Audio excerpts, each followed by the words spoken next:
2024 பொறுத்தளவுக்கு பார்த்தீங்க அப்படின்னா, அதிமுக தனிச்சு இந்த இடத்துல போட்டியிட்டு 39,353 வாக்குகளும் 14.77 வாக்கு சதவீதம் மட்டும் தான் இங்க பெற்றிருக்கிறாங்க.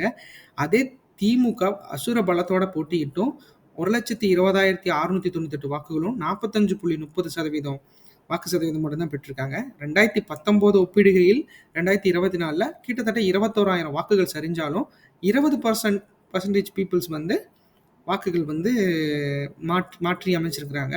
அந்த வகையில பார்க்குறப்ப அப்படின்னு பார்த்தீங்கன்னா, என்டிஏ கூட்டணியில இடம்பெற்ற பாஜக அண்ட் பாமக கூட்டணி பார்த்தீங்க அப்படின்னா 19,789 வாக்குகள் பெற்று 3ஆம் இடத்திலையும் 7.43 வாக்கு சதவீதமும் இந்த இடத்துல பெற்று சென்னை சவுத்தில் கொஞ்சம் வெற்றிகளை வந்து அதாவது பாமக சார்பிலையும் பாஜக சார்பிலையும் கொஞ்சம் வாக்குகள் இருக்கிறத நம்மளால பார்க்க முடியுது.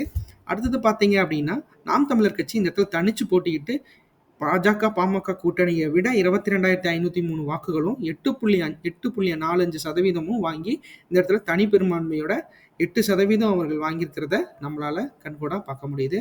ஸோ நாம் தமிழருக்கு இந்த தொகுதியில 10% வாக்கு சதவீதம் வந்து இருக்கிறத நம்மளால பார்க்க